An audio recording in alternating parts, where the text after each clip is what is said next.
आज के कार्यक्रम के प्रमुख अतिथि पद्मश्री डॉक्टर शंकर महादेवन जी,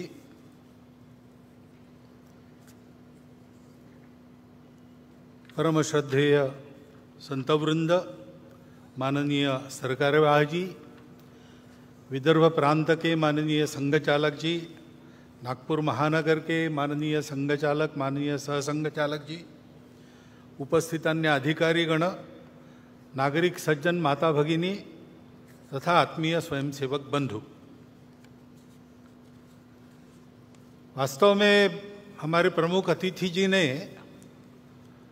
जो बात अपने भाषण में कही, उसके अलावा और कुछ कहने की, सोचने की जरूरत नहीं है। वो अच्छे गायक भी है और अच्छे वक्ता भी है, ये आज पता चला है हमको, परंतु मुझे तो बोलना पड़ेगा। लिखित भाषण मेरा चला गया है मीडिया में, उसमें से बातें आएंगी, परंतु कुछ बातें आपके सामने यहां से रखना ये आवश्यक हो जाता है, इसलिए मैं रख रहा हूं। ये बात सही है और हम सब उसका अनुभव कर रहे हैं कि प्रतिवर्ष भारतीयों का गौरव दुनिया में बढ़ रहा है। दानवता पर मानवता की पूर्ण विजय का ये जो विजय पर्व अपना विजयादशमी है, इस वर्ष की विजयादशमी में भी हम ये अनुभव कर रहे हैं। ऐसा अनुभव देने वाले कई प्रसंग हमने अभी अभी अनुभूति में हमारे लाए हैं। जैसे G20 की परिषद यहां पर हुई, वो तो प्रतिवर्ष होती है, लेकिन यहां पर हुई उसके एक विशेषता रही। उस परिषद में हमारे भारतीयों के आतिथ्य की बड़ी प्रशंसा हुई, उसका पहली बार उन्होंने अनुभव किया। हमारे विविधता की सजी संस्कृति का गौरव उन्होंने अनुभव किया। केवल भूतकाल की बात नहीं, हमारी वर्तमान की जो उमंग भरी उड़ान है, उसको भी उन्होंने प्रत्यक्ष देखा, दुनिया भर के देशों के लोगों ने। और हमारे मन की जो सद्भावना है, प्रामाणिक सद्भावना है,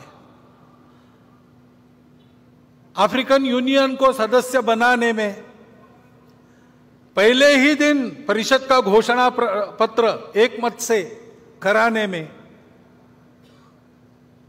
और हमारी राजनीतिक कुशलता भी उन्होंने देखी, हमारी प्रामाणिक सद्भावना भी उन्होंने देखी। विशेषकर आर्थिक विषयों पर केंद्रित जो परिषद होती थी, उसमें पहली बार वसुधैव कुटुंबकम की बात कही गई।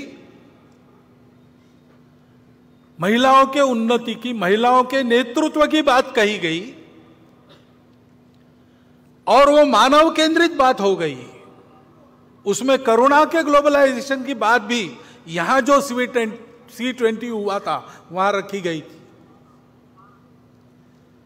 ऐसा एक प्रसंग हमको एक झलक देके गया कि हमारा स्थान आज दुनिया में क्या बना है।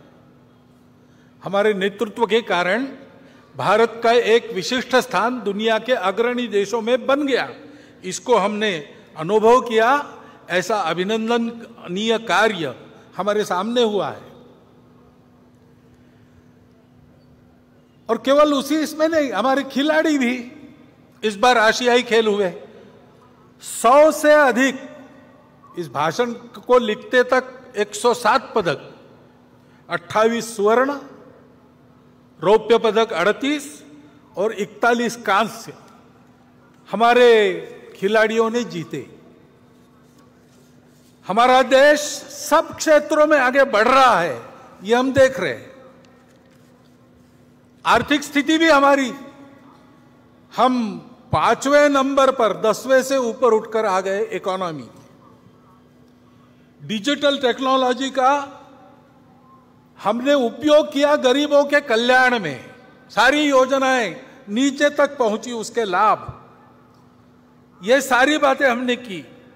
स्टार्टअप्स की क्रांति जैसे हो गई, सभी क्षेत्रों में, केवल टेक्नोलॉजी में नहीं, कृषि हो, स्पेस हो, डिफेंस हो, सर्वत्र यह प्रगति भी हमने देखी है। और इसलिए हमको बड़ा आनंद लगता है कि हाँ, आगे बढ़ रहे हैं। और केवल भौतिक बातों में नहीं, राष्ट्र का पुरुषार्थ उस राष्ट्र की अपनी धरोहर के आधार पर अपने वैश्विक प्रयोजन के सिद्ध करने वाले आदर्शों के आधार पर होती है। उनको हम देखते, उनका अनुकरण करते, तब आगे बढ़ते। हमारे संविधान के पृष्ठ पर जिनका चित्र है वो हमारे राष्ट्रीय आदर्श भगवान राम, उनके बाल स्वरूप का रामलला का मंदिर अयोध्या में बनने जा रहा है। अपने मंदिर में रामलला प्रवेश करने वाले हैं 22 जनवरी को। यह प्रसंग हम देखने वाले हैं। उसमें सब लोग तो आ नहीं सकेंगे, सुरक्षा की बात रहेगी, वहां के व्यवस्थाओं की बात रहेगी। धीरे धीरे बाद में जाएंगे अपनी अपनी सुविधा से। परंतु उस दिन अपने सारे देश में हम अपने अपने जगह, अपने छोटे छोटे मंदिरों में ऐसा वातावरण बना सकते हैं। भगवान राम धर्म की मर्यादा के प्रतीक है। समाज में सब लोगों को अपनाने वाले भगवान राम थे। भगवान राम करुणा के प्रतीक है। इन सब बातों को ध्यान में रखते हुए ऐसा आत्मीयता का, सर्वसमावेशकता का, समरसता का, प्रेम का, स्नेह का वातावरण, धार्मिकता का वातावरण सर्व देश में बने, ऐसे छोटे छोटे कार्यक्रम अपने जगह पर तो हम कर ही सकते हैं। परंतु ये सारे प्रसंग भारत का एक अमृत काल देखने का सौभाग्य हम सबको मिला है। और इसलिए शताब्दियों की संकट परंपरा को पार हमने किया है और हम आगे बढ़ रहे हैं, ऐसा ध्यान में आता है। हमने सदाचार, अहिंसा की शिक्षा देने वाले भगवान महावीर जी का 2550वां वर्ष हम संपन्न कर रहे हैं। हिंदवी स्वराज्य के संस्थापक छत्रपति शिवाजी महाराज, इनका 350वां वर्ष हम संपन्न कर रहे। महर्षि दयानंद सरस्वती, जिन्होंने अंग्रेजों के गुलामी से मुक्त होने के लिए, योग्य बनने के लिए हमको फिर से अपने मूल की ओर खींचा और उसकी स्पष्ट और यथार्थ कल्पना दी, रूढ़ी कुरीतियों को बाजू रखकर वास्तविक अर्थ क्या है वो बताया। उनका 200वां वर्ष हम संपन्न कर रहे। ऐसे ही रानी दुर्गावती, भारतीय महिलाओं की शक्ति, उद्यम, साहस, धैर्य, बुद्धि, शक्ति, पराक्रम, प्रशासकीय कुशलता, प्रजाहित दक्षता, इसका परिचय देने वाली, उनका 500वां वर्ष। और साथ साथ भक्ति का परिचय देने वाली संत मीराबाई, इनका 550वां वर्ष। ये अभी हम संपन्न करने वाले हैं, आगे उनका वर्ष है। ऐसे ही अपने राजनीतिक प्रशासन की कुशलता के साथ साथ, प्रजाहित दक्षता के साथ साथ, जो अपने जीवन को सामाजिक विषमता के निर्मूलन के लिए लगा चुके, ऐसे कोल्हापुर के छत्रपति शाहू महाराज का, उनका भी 150वां जयंती वर्ष हम मना रहे। अभी अभी हमने संपन्न किया, तमिलनाडु में एक संत हो गए, वल्ललार जी, श्री रामलिंगम वल्ललार जी। उन्होंने अपने जवानी से ही स्वतंत्रता की अलग समाज में जगाना प्रारंभ किया। उन्होंने कहा कि हमारे देश में जो दरिद्रता दिख रही, भूखे लोग दिख रहे, वो अंग्रेजों के गुलामी के प्रतीक है और उसका उपाय मैं करूंगा। तो उन्होंने पहले अन्नदान प्रारंभ किया। उस समय तमिलनाडु में जो चूल्हा उन्होंने अन्नदान के लिए जलाया, वो आज भी जल रहा है और वहां अन्नदान कार्यक्रम चल रहा है। आध्यात्मिक सांस्कृतिक जागृति के आधार पर सामाजिक समता और स्वतंत्रता का संदेश देने वाले वल्ललार जी की भी 200वां वर्ष अभी संपन्न हुआ, अक्टूबर में पूरा किया। इन सब महापुरुषों के द्वारा हमको ये संदेश मिलते हैं सामाजिक समरसता के, स्व के गौरव के, अपने परंपरा के, दुनिया को देने के लिए हमारे पास क्या क्या है उसके। जैसे हमारे प्रमुख अतिथि जी ने उल्लेख किया, हमारे हर बात में हमारा स्व है, संगीत में है, अन्न में है, सारी बातों में है। उसको दुनिया को देने का समय आ गया है और इसलिए उस स्व का गौरव धारण करके स्व के आधार पर देश का एक यशस्वी जीवन खड़ा करके बताना संपूर्ण दुनिया को, ये हमारा कर्तव्य बनता है। और उसके साथ साथ वो आज के विश्व की आवश्यकता भी है।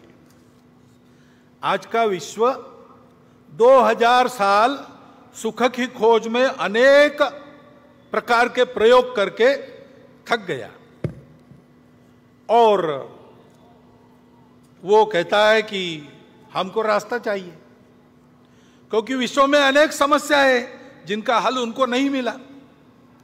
स्वार्थ और कट्टरपन के चलते कलह चलते हैं, उसका कोई हल नहीं दिख रहा।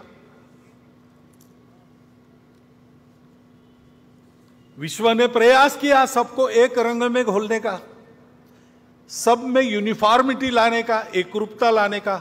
वो यशस्वी हो नहीं सकता क्योंकि सृष्टि बनी है विविधता, वो विविध ही रहेगी।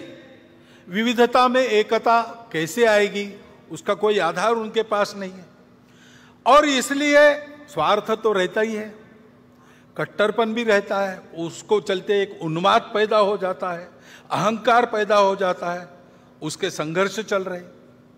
स्वार्थों के टकराव और अतिवादिता के कारण युद्ध चलते हैं, उसका कोई उपाय नजर नहीं आता।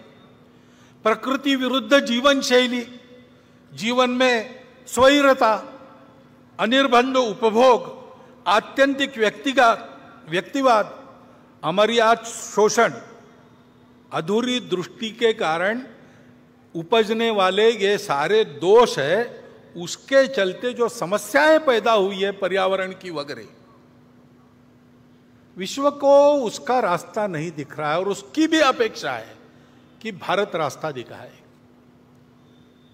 भारत को अपने देश में इन समस्याओं का निराकरण करके रास्ता दिखाना होगा।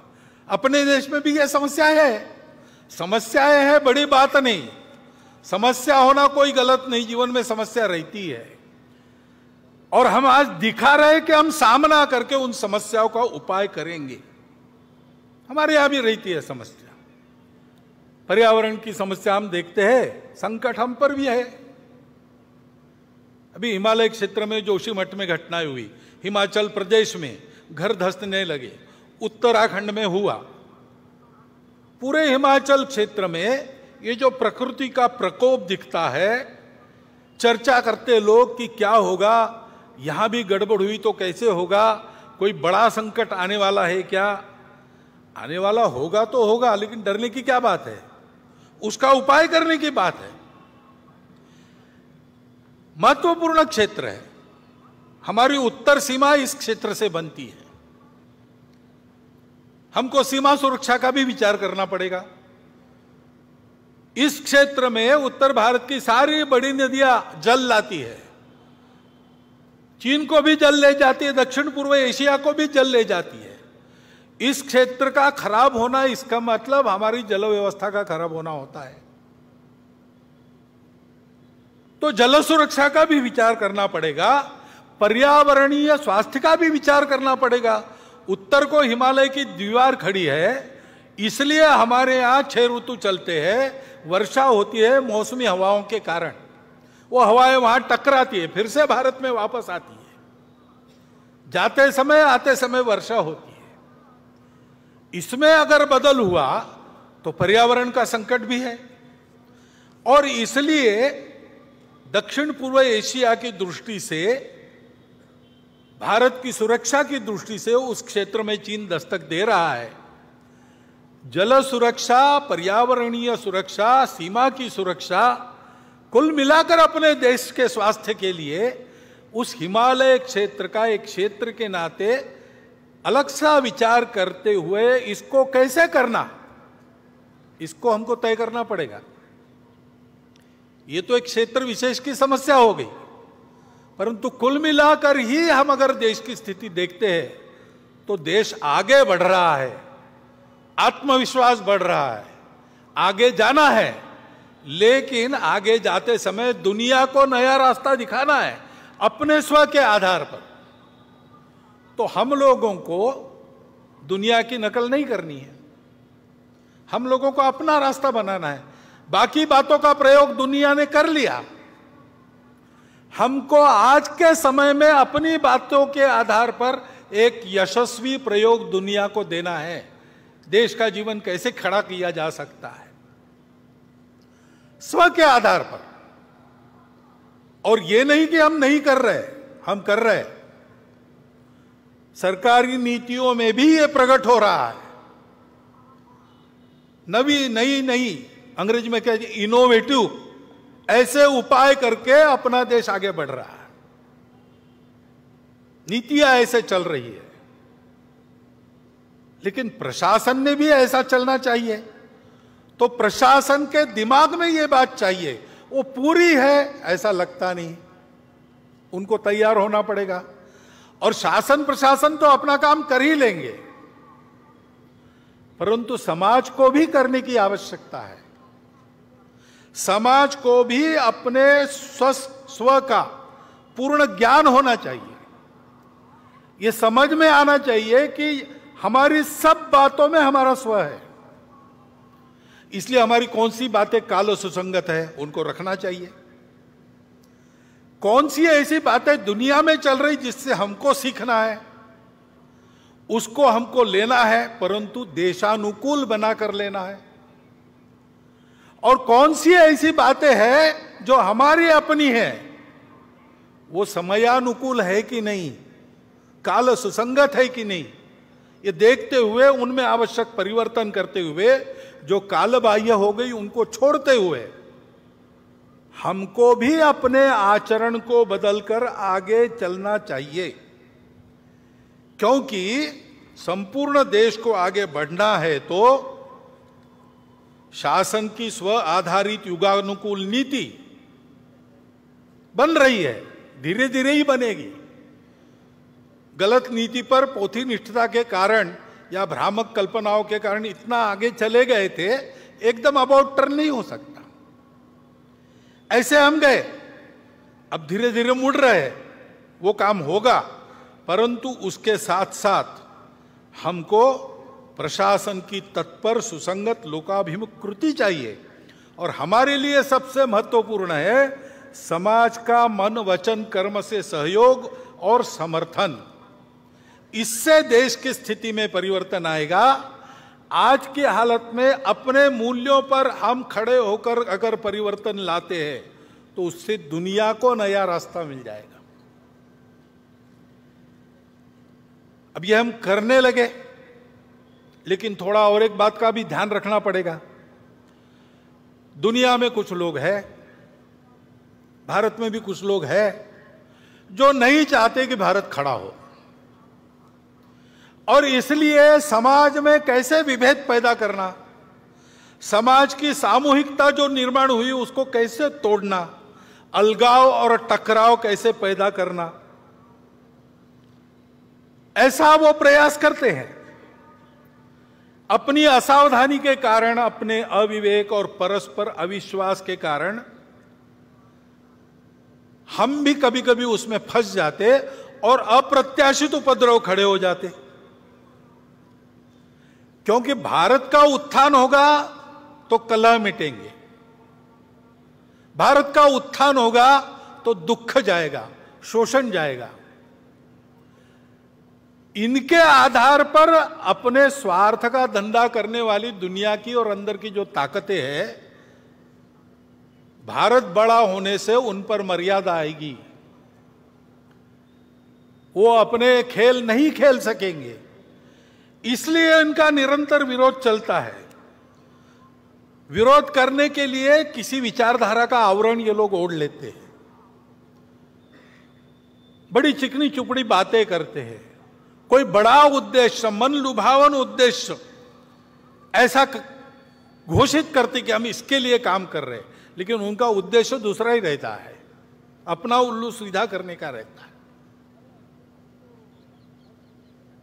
और कोई भी हो, किसी भी विचारधारा का हो, वो खाटी संघ वाला हो या कम्युनिस्ट हो, अगर वो प्रामाणिक है, निस्वार्थ बुद्धि से काम कर रहा है, तो उनके लिए वो बाधा ही बनता है। ये जानकर ऐसे सब लोगों का वो विरोध करते हैं। अभी एक नया नाम उनका चलता है दुनिया में, कल्चरल मार्क्सिस्ट या वोक, यानी जगे हुए, वोकिज्म, ऐसे शब्द चलते हैं। नाम तो मार्क्स का लेते हैं, लेकिन 1920 में ही उन्होंने समझा कि मार्क्स ने जो भविष्यवाणी की वैसा होने वाला नहीं है, तो वैसा होने के नाम पर हमारे हाथ में पूरी दुनिया की पकड़ आ जाए, इसलिए तब से ही उन्होंने अपना उद्योग प्रारंभ किया है। इसलिए उसी समय उन्होंने मार्क्स की बातों को भुला दिया और आगे बढ़ रहे। और आजकल वो जो कहते हैं और बोलते और बताते हैं, विश्व की सारी सुव्यवस्था का उनका विरोध है। विश्व में मांगल्य का, संस्कार का, संयम का उनका विरोध है। अनिर्बंध स्वैराचार का वो पुरस्कार करते हैं।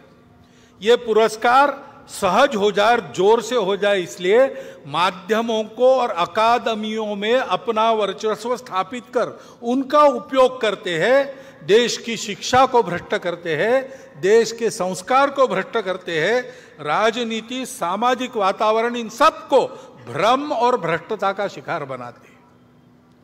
असत्य, विपर्यस्त और अतिरंजित वृत्त के द्वारा ये भ्रम और द्वेष फैलाना, भय फैलाना आसान हो जाता है।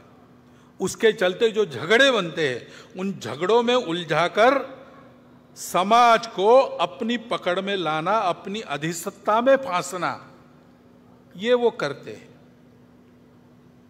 किसी भी राष्ट्र की जनता में ऐसी अनास्था, दिग्भ्रम, परस्पर द्वेष उत्पन्न करने वाली ये जो प्रणाली है ना, अपने यहां चाणक्य नीति में उसका नाम है मंत्र विप्लव।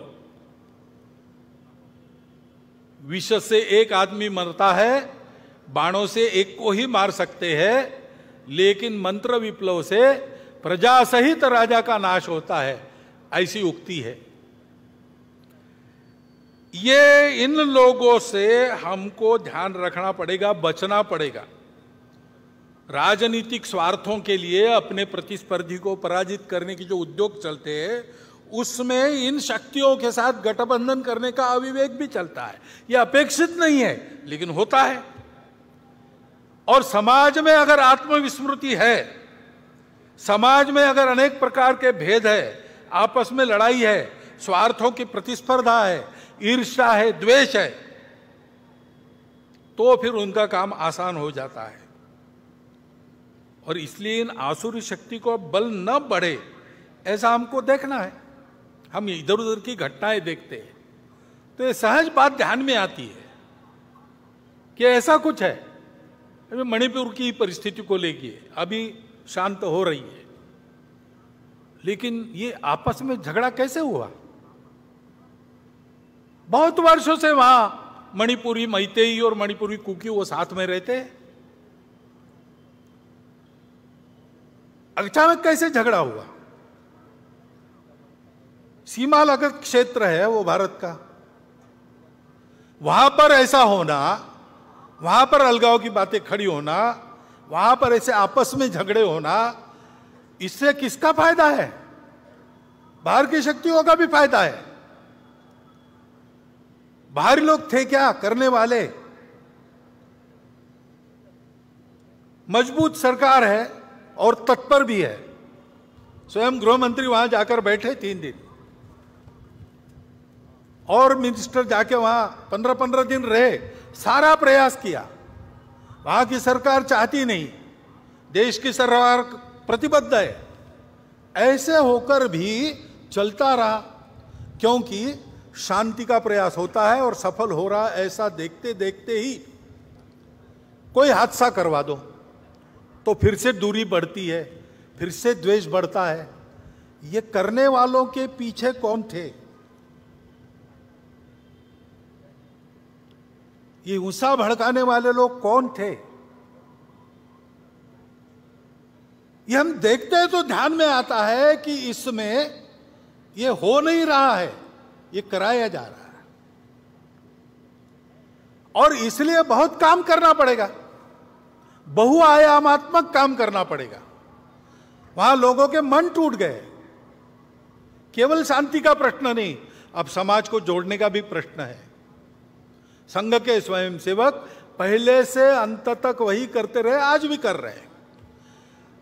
सबकी सेवा कर रहे हैं, समदृष्टि से सबको देख रहे हैं, सबके पास जा रहे हैं, सबसे बात कर रहे हैं शांति रखने की। और ऐसी परिस्थिति में भी समाज में टूटन पैदा न हो, इसके लिए उस परिस्थिति में भी अपनी जान हथेली पर रखकर काम कर रहे हैं। स्वयं को उस उकसावे में, उस भड़काने वाली परिस्थिति में दिमाग पर बर्फ रखकर उन्होंने काम किया है। हमको उन स्वयंसेवकों पर गर्व है, जैसा काम उन्होंने मणिपुर में किया। इतना बड़ा काम उन्होंने किया है। उनके कार्यों पर और उन स्वयंसेवकों पर, दोनों पर हमको गर्व है। लेकिन वहां सबको काम करना पड़ेगा। सरकार की इच्छा शक्ति तो है ही, उसके साथ साथ प्रशासन की कृति, जैसा मैंने कहा, उसको लाना पड़ेगा। सक्रियता, कुशलता दिखानी पड़ेगी। अविश्वास को, खाई को पाटने में प्रबुद्ध नेतृत्व को भी वहां के भूमिका बनानी पड़ेगी। लंबा काम करना पड़ेगा। ऐसी अनेक घटनाएं हम देखते हैं। इसका उत्तर क्या है? उसका उत्तर यही है, परस्पर टीका टिप्पणी में न उलझते हुए हमको एकता की ओर बढ़ना पड़ेगा। हर परिस्थिति में यह एकता का भान समाज के विवेक को जागरूक रखता है। चंगुलों में समाज फंसता नहीं, षड्यंत्रों के अधीन नहीं होता। उसका कारण यह एकता ही है। संविधान में इसी एकता को, एकात्मता को एक मार्गदर्शक तत्व के नाते उद्धृत किया है। डॉक्टर अंबेडकर साहब ने संविधान संसद में देते समय जो 2 भाषण किए हैं, उन भाषणों को हम ध्यान से पढ़ते हैं तो हमको ध्यान में आता है कि उसमें भी यही संदेश है बंधुभाव का। उसको कैसे लाना? दुनिया को देखते हैं तो दुनिया के देशों ने कुछ मानव निर्मित आधार खोजे एकता के। कहीं पर एक रिलीजन आधार बना, कहीं पर एक भाषा आधार बनी, कहीं पर समान आर्थिक हित आधार बने, जिसके आधार पर और उन्होंने एकता लाई। लेकिन ध्यान में आता है कि ये आधार टिकाऊ नहीं है, और वो देश, उसमें बहुत ज्यादा विविधता नहीं है। उन देशों को यह समझ में नहीं आता है कि भारत में इतनी भाषाएं, इतने पंथ संप्रदाय, इतने खान पान रीति रिवाज, इतने दूर दूर के अलग अलग भौगोलिक परिस्थिति वाले प्रांत होने के बाद भी सदियों से भारत एक होकर चल रहा है। उसका आधार क्या है? उनको समझ में नहीं आता। उनको आश्चर्यचकित करती है ये बात, और उनको आकर्षित भी करती है। इसलिए वो लोग आते हैं भारत में, आकर कहीं ना कहीं ये बोल जाते हैं कि भारत से हार्मनी सीखनी चाहिए, सारे दुनिया को उसकी जरूरत है, भारत सिखाएगा। इसका आधार क्या है? हमारी इस एकता का आधार क्या है? हमारी एकता का आधार है हमारी सर्वसमावेशक संस्कृति, जो किसी को पराया नहीं मानती, विविधताओं को वो अलगाव नहीं मानती, विविधता को वो श्रृंगार मानती है, उसका उत्सव करती है, उसका स्वीकार करती है। यह हमारी सर्वसमावेशक संस्कृति हम सबको जोड़ती है, और केवल जोड़ती नहीं है, हमको सिखाती है तुम अकेले नहीं हो, तुम्हारा कुटुंब है। तुम्हारा कुटुंब अकेला नहीं, तुम्हारा गांव है, तुम्हारा गांव अकेला नहीं, तुम्हारा जनपद है। ऐसा करते करते जनपद से देश, देश से राष्ट्र, राष्ट्र से अंतरराष्ट्रीयता, वसुधैव कुटुंबकम तक विश्व के साथ एकात्मता, जड़ चेतन सारा विश्व। हे विश्वची माझे घर, ये सिखाती है। ये सिखाने वाली हमारी संस्कृति हमको एक करने वाली है, वैसी बनी। इसका कारण क्या है? हमारे पूर्वजों ने ये प्रत्यक्ष देखा। ये थियरी नहीं है, थियरी के आधार पर प्रयोग नहीं किया, उन्होंने प्रत्यक्ष अनुभूति की। सारा विश्व एक है, एक से ही अनेक निकला है। इसलिए अनेकता का श्रृंगार के नाते स्वागत करो, स्वीकार करो, उत्सव करो, लेकिन हमेशा उसके अंदर जो एकता है उस पर अपने कदम पक्के रखो। इस सत्य के साक्षात्कार के आधार पर उन्होंने और 3 मूल्यों को आगे बढ़ाया। सत्य है, सब अपने हैं, क्योंकि सब एक से ही निकले हैं। और इसलिए परस्पर सद्भाव, करुणा, प्रेम होना चाहिए। ऐसा होने के लिए विकार आड़े आते हैं, स्वार्थ आड़े आता है, काम, क्रोध, लोभ, मोह, मद, मत्सर आड़े आते हैं। उसको दूर हटाओ, अंतर्बाह्य पवित्र हो जाओ, शुचिता। और जीवन में इसके लिए परिश्रम करो, तपस्या करो। तपस्या अपना केवल पेट भरे या मैं उपभोग करूं, इसके लिए नहीं है। जीवन है मेरे सुख से दूसरों का सुख बढ़े, दूसरों का सुख बढ़ाने के लिए मेरा सुख काम आ जाए। इस तपस्या का संदेश दिया। उन्होंने कहा कि ये जो 4 मूल्य है, इसकी चौखट में रहना, ये जो आचरण है, ये धर्म है। इसको धर्म कहते हैं। सत्य, करुणा, तपस और शुचिता। इस धर्म के आधार पर जो आचरण करना है वो तो बुद्धि से नहीं होता, वो आदत से होता है। और इसलिए आदत बनाने वाले संस्कार जिसमें है, ऐसी जीवन पद्धति दी, उससे हमारा स्वभाव बना। पीढ़ी दर पीढ़ी छोटी छोटी कृतियों में से उस आदत का हम अभ्यास करते हैं और एक स्वभाव वाले बनते हैं। वो हमारी संस्कृति है। उत्तर से दक्षिण, पूरब से पश्चिम, अखंड भारत में, जो अखंड भारत था उसमें आज भी कहीं भी जाओ एक आपको रीति मिलेगी। दुकान में जाएंगे, आप कुछ खरीदेंगे तो ऊपर से मुट्ठी भर वैसे ही डाल देंगे। चावल खरीदा 1 किलो, 1 चिमटी और डाल देगा। आम खरीदे 100, 5 ऊपर मिल जाएंगे, उसका पैसा नहीं देना पड़ता। वो क्यों मिलता है? क्योंकि वो दुकानदार सोचता है गलती से मेरे से कम न चला जाए,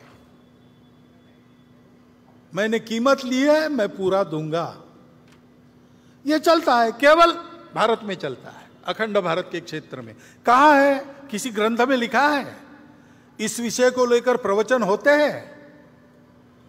ये पीढ़ी दर पीढ़ी हर घर में, हर गांव में आदत लगाई गई, वो चल रही है। उससे हमारा ये स्वभाव बना है, ये हमारी संस्कृति है। ये संस्कृति ऐसी रहे, फलती फूलती रहे, इसलिए जिन लोगों ने अपना खून पसीना बहाया, इस संस्कृति का आचरण करने वाले समाज के संरक्षण के लिए बलिदान दिए, उद्यम किया, पराक्रम किया, वो सब महापुरुष हमारे आदर्श है। उनके व्यवहार का हम अनुकरण करते हैं।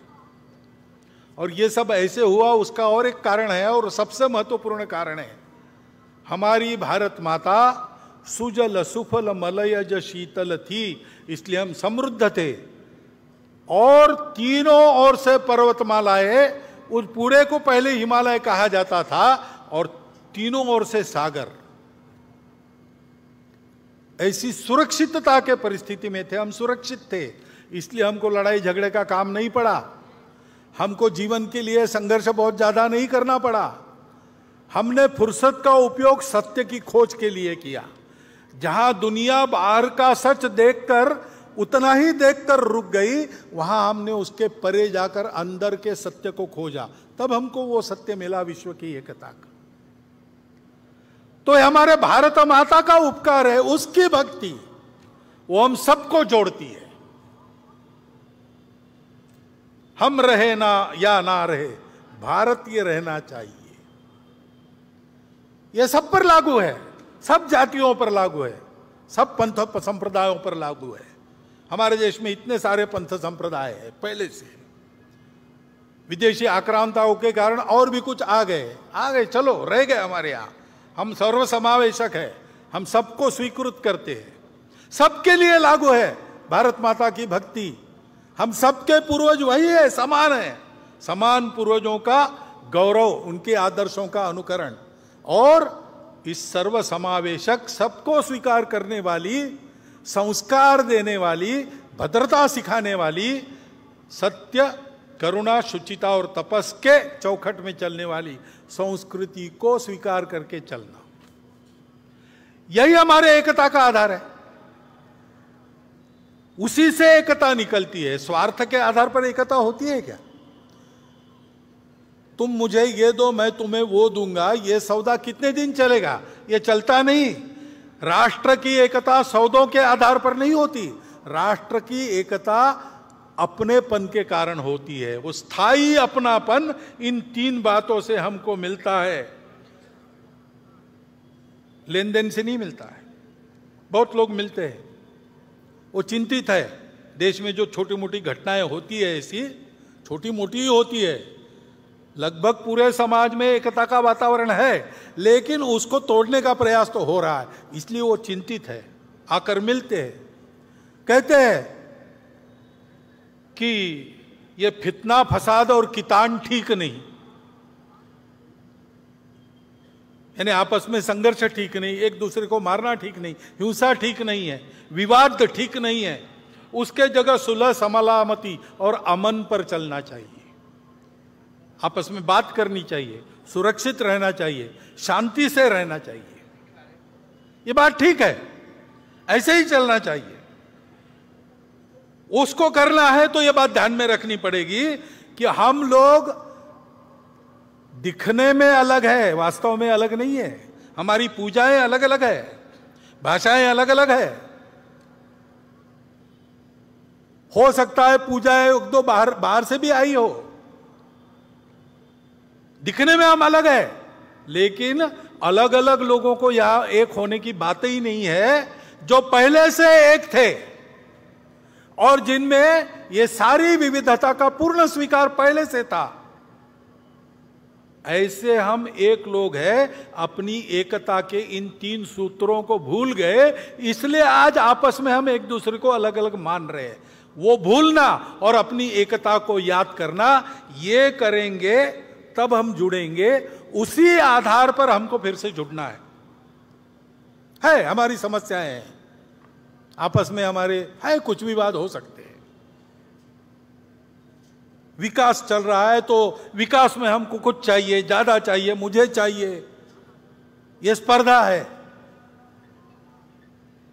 मन वचन कर्म से सारा समाज ऐसे ही चल रहा है, ऐसा नहीं है। आप तो ऐसा कहते हैं लेकिन वहां तो वैसा होता है, ये परिस्थिति है। सबका ऐसा नहीं है, लेकिन जिनको ऐसा होना है और देश को ऐसा बनाना है, उनको ध्यान में रखना पड़ेगा कि पहले ये सब ठीक हो, बाद में हम एक होंगे, ये बात नहीं चलेगी। क्योंकि ये सब ठीक नहीं, इसका कारण हमने उस अपनेपन को भुला दिया, यही है। और इसलिए पहले हमको अपने में उस अपनेपन को रखना पड़ेगा। ये सब होता है तो भी क्षोभ नहीं होना चाहिए, अविवेक, असंतुलन नहीं होना चाहिए। ऐसे टर्बुलेंस में भी हमको अपना दिमाग ठंडा रखकर सबको अपना मानकर चलना पड़ेगा। धीरे धीरे सबको अपने साथ चलाना पड़ेगा। अपनेपन की दृष्टि आ गई तो उसके आधार पर इन सारी बातों के समाधान होंगे, अन्यथा दूसरा कोई समाधान नहीं। ये बातें उपायों से नहीं ठीक होती, व्यवस्थाओं से ठीक नहीं होती। ये मलम पट्टियां होती है जो कालांतर में निकल जाती, नए घाव भी बनते हैं। और घाव तो बहुत गहरे हैं। भारत विभाजन जैसी घटना का घाव बहुत गहरा है। लंबी परंपरा चली अपनी, जो संघर्ष की, उसके चलते मन में एक दूसरे के प्रति कितना अविश्वास है, उसके चलते बातें भी होती है, उल जलूल बातें होती है, धमकाने की बातें होती है, चैलेंज देने की बातें होती है। यह सब हो रहा है, लेकिन उसमें हमको ठंडे दिमाग से आगे चलना पड़ेगा। इस दृष्टि को जानना पड़ेगा, उस दृष्टि का प्रचार प्रसार इस परिस्थिति के बावजूद करना पड़ेगा। तब एकता आएगी, तब ये सारे सवाल ठीक हो जाएंगे। और इसलिए इस परिस्थिति के चलते ये समझना चाहिए, समस्या सबकी है। कौन विकास नहीं चाहता और किसकी दौड़ नहीं है अपने विकास के लिए। देश के अपने मर्यादित संसाधनों पर 140-42 करोड़ की जनसंख्या, उन सबका अधिकार है, तो स्पर्धा तो रहेगी। तो हमको मिला, उनको नहीं मिला, मुझे नहीं मिला, उसको मिला, ये समस्याएं सबकी समस्याएं हैं।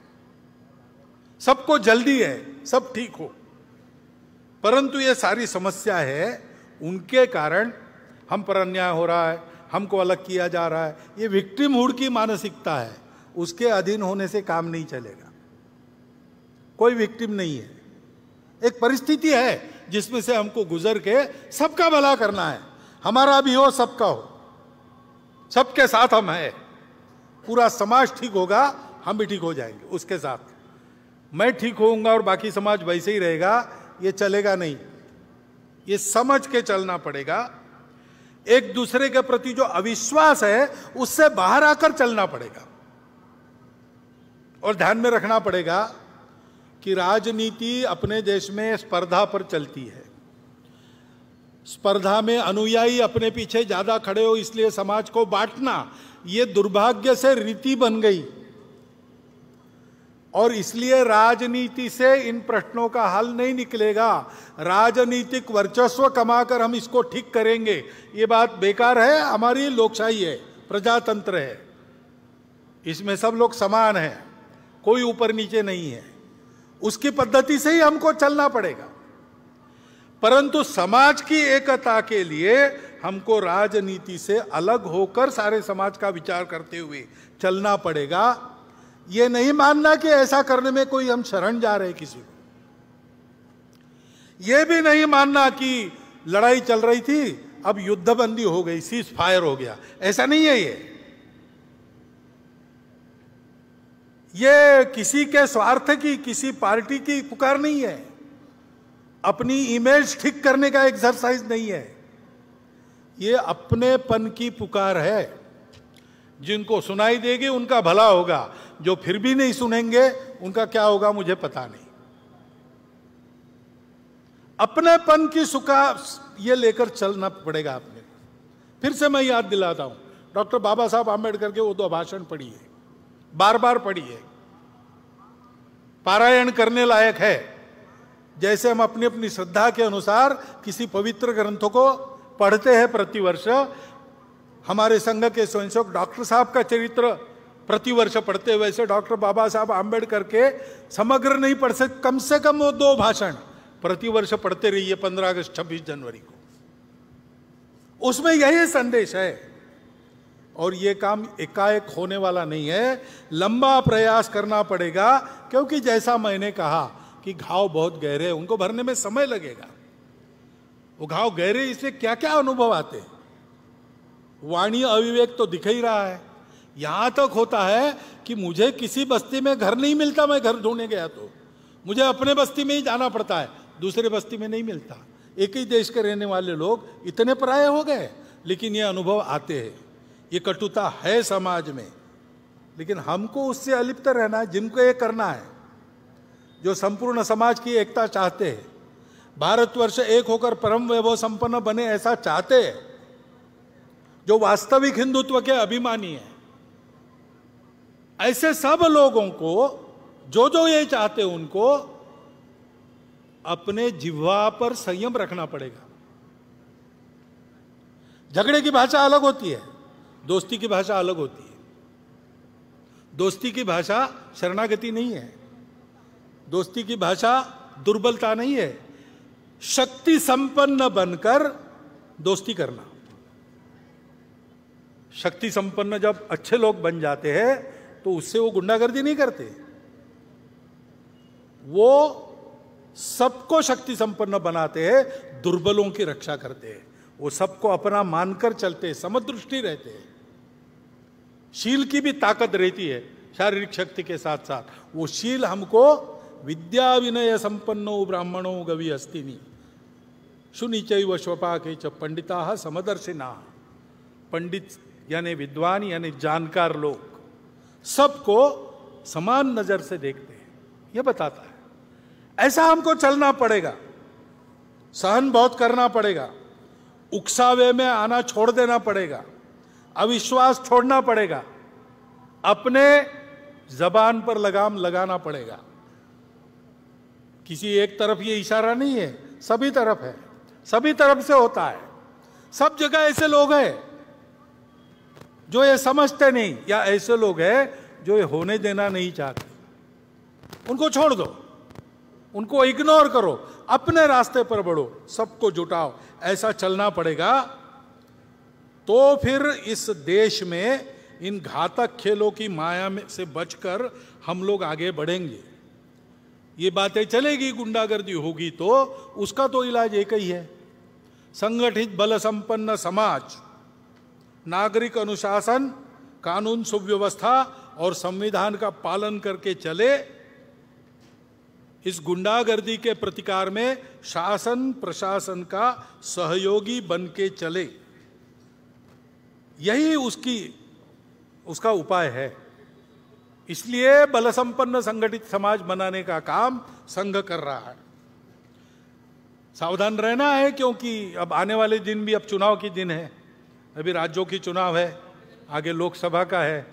चुनाव में तो खूब गाली गलौज चलेगी, प्रचार चलेगा लोगों को इधर से उधर लाने का। उसमें ये हथकंडे और बढ़ सकते हैं। जहां उद्देश्य नहीं वहां भी उद्देश्य चिपका कर बातें हो सकती है।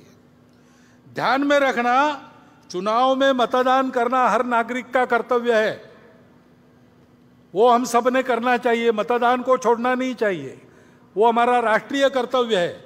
नागरिक राष्ट्रीय कर्तव्य करे, इसलिए संघ के स्वयंसेवक काम करेंगे, परंतु वो ऐसी छोटी बातों के आधार पर नहीं करना है। उकसावे में भड़काऊ बातों से भड़ककर उकसावे में आकर नहीं करना है। ठंडे दिमाग से सोचिए कौन अच्छा है, किसने अच्छा काम किया है।